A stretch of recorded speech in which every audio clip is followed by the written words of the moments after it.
I'm Lawrence Mitchell, author of Aspie and Me book and founder of aspieandme.com website, a place I hope you can go and tap into my story and learn things that can actually benefit you. I'm just going to demonstrate the ability to be able to support myself and talk at the same time.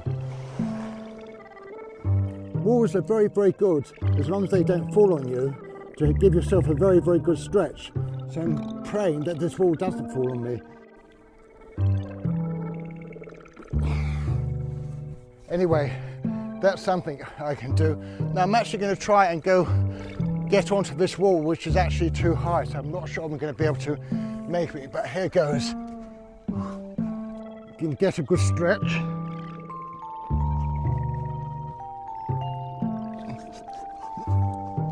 Stretching is so vitally important, especially for fitness. So this is something that I do.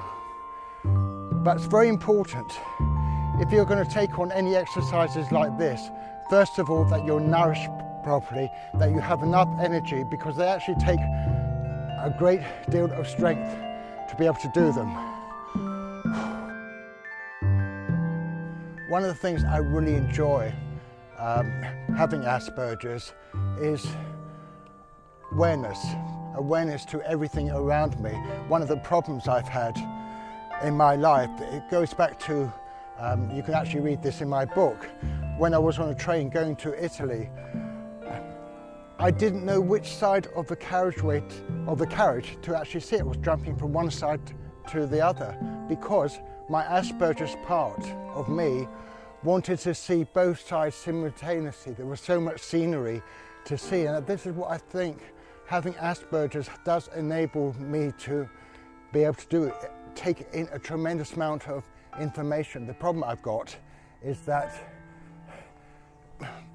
sometimes there's too much information coming out, and this is where I have difficulty focusing. Now, actually walking over to a tree where I want to try out another form of exercise which has a relationship with calisthenics, which is body weight exercises just like the ones that I was doing a moment ago on the wall. See, this was a tree I thought I could actually exercise on, but it's a bit dangerous. It's what's underneath that could kill me. Right. And this is a particular challenge, it's an everyday challenge I have with people. I get enthralled in a conversation and they suddenly say to me, oh, here's Lawrence doing what he always does, hasn't changed, or only thinking about things from his perception, not from ours. And that's probably the most major challenge I have in my life.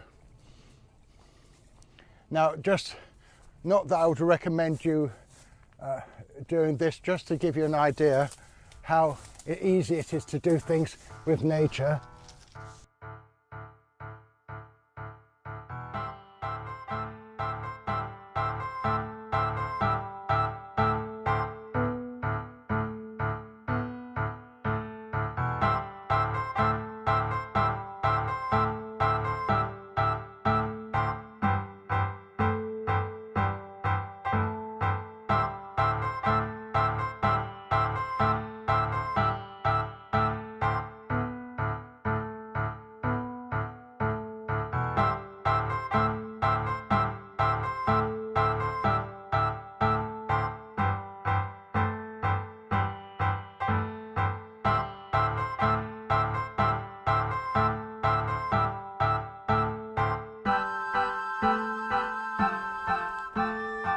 As you might be aware from the media, there's this great perception that more and more children are being recognised as being autistic or have Asperger's, ADHD. When I was diagnosed in 2002, there was just basically autism, Asperger's, OCD, ADHD, Tourette's, where someone would repeatedly swear, or have some sort of physical addiction where they couldn't control themselves. So getting back to my book, Aspie and Me, how you can tap into the story, which is really my life, or the Asperger's part of my life, is my inability to control myself, to control certain parts of me where things actually come out without warning. Perhaps this is part of the problem of being Asperger's. Is sometimes when I'm in a very crowded area, there's lots of people, there's lots of cars, traffic, there's noise of aeroplane, whatever it might be. There's too much stuff going on and I'm not able to filter this information out. So I'm much more prone to anxieties than here. Here, anxieties can't touch me. They can't, even if they tried, they couldn't. This natural environment is my defense. I don't even have to allow my mind to wander, because it doesn't wander. It just takes in the moment the feel of the air on my arms, the sunlight sort of peering through the branches. Of course, I've got to be aware of Aspie, because Aspie, what would he like to do? He'd like to jump on those bricks there, show off how strong he is, and then of course that's when an accident is likely to happen and I would end up in hospital. Aspie and me is also very much about a major part of my life as an antiques dealer, travelling around the world searching for items I could buy.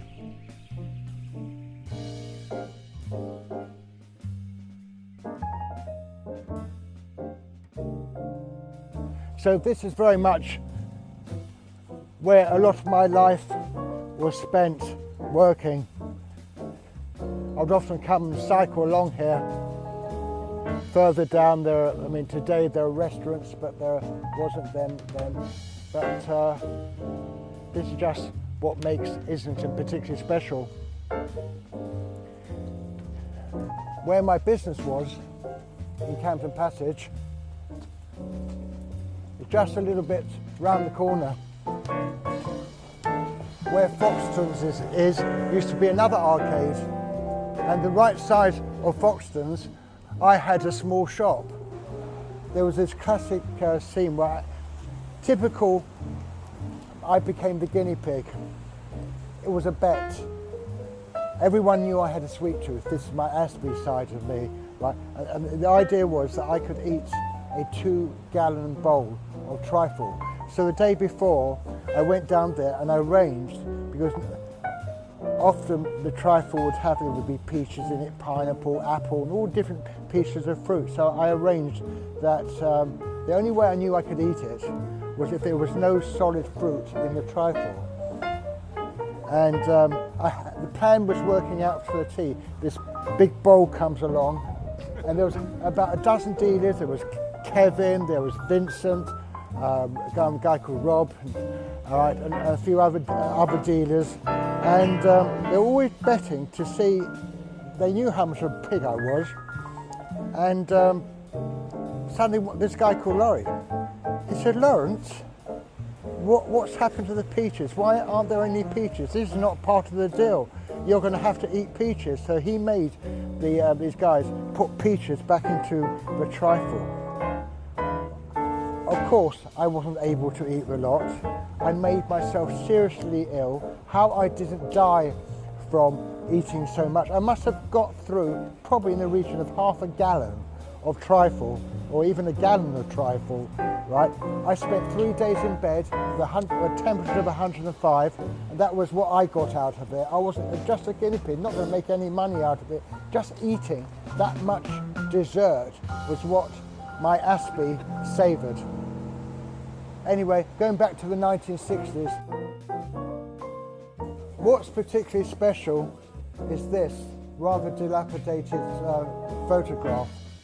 So that was my shop here, and you can actually see this was a sort of 19th century Chinese moon flask. This would have been an 18th century vase.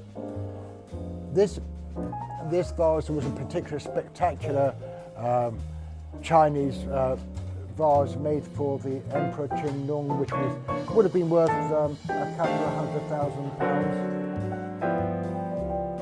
If it was genuine. Unfortunately, I bought it as a gamble, cost me £3,000, and it wasn't. It was a 19th century copy. But even so, back then, there was a very, very good Taiwanese market for fakes, and that helped me get out of trouble. But every single shop here was an antique shop. You can see antiques, antiques, antiques.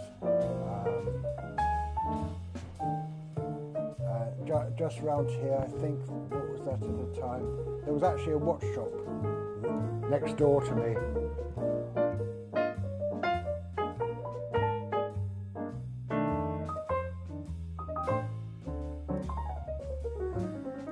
Imperial Satsuma with the mark there, but it would be great for an investment opportunity.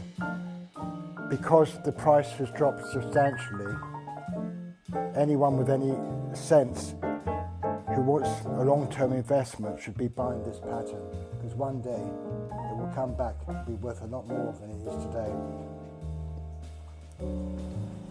This particular shop right next to me was a decorative dealer. I never got on with him, or he never got on with me.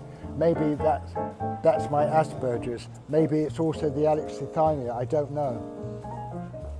To me, it's all about labels.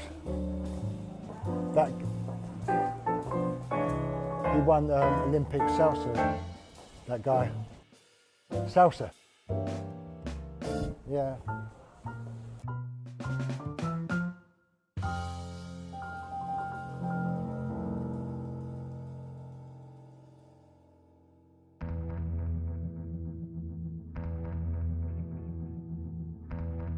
This whole idea of the wall was anything behind it was I felt safe.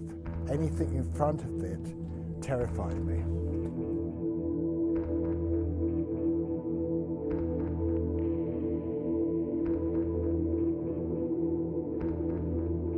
This whole idea of low and higher functioning autism,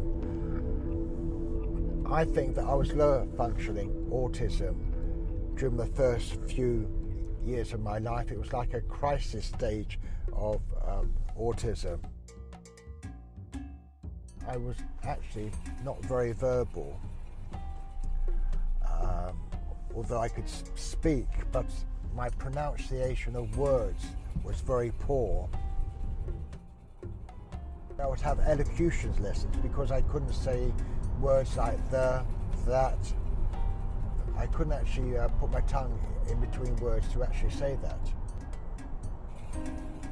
Now, having autism, Asperger's, whatever, it was playing on my emotions. It was almost as though something was tearing away at me mentally. I would not have been able to understand what was going on. I would have probably wanted to have shut my eyes. Of course I couldn't. Blocked my ears. Whatever was it was like sensory overload. It's the only way I could explain it.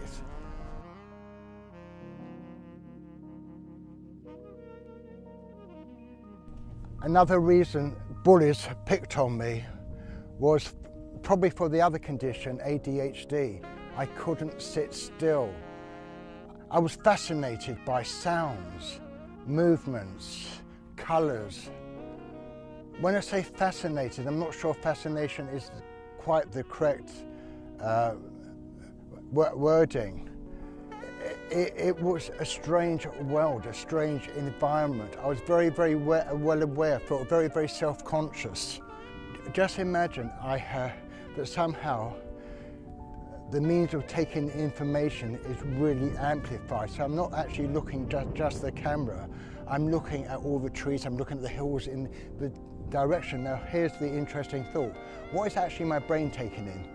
My brain is probably taking in my unconscious things that I can't see, not consciously see it too. So there's a tremendous amount of information coming in all the time. And I think the major challenge for people on the autistic spectrum, particularly those with Asperger's, have great difficulty in filtering all this information. That's why it's very easy for me to digress and talk about something completely different. I was just thinking what I would tell my younger self all about Asperger's. And I think most probably number one is not to be afraid, not to fear opening his mouth, saying what he thought, rather than bottling it up inside him. I've got a, when I see young people who've got Asperger's, they could be in their teens, they could be in their 20s. I often sense amongst their challenges is actually expressing themselves like they really want to. The amazing Lawrence Mitchell! Thank you very much. Thank you. Thank you very much.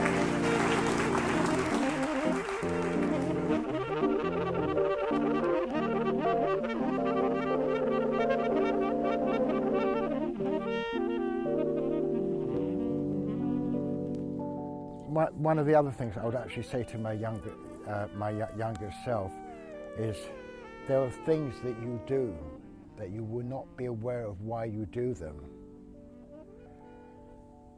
They are who you are. Don't fear them. I think fearing how we are means that he would feel that his self-esteem was very, very poor. He would have no self-esteem. And it's this fear which will drive us in whatever direction we wish to go, whether we want to succeed or we want to fail.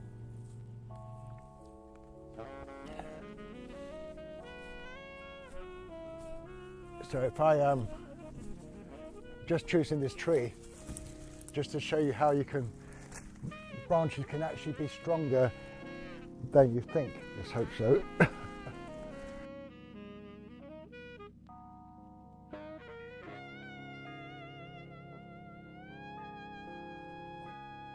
I can even do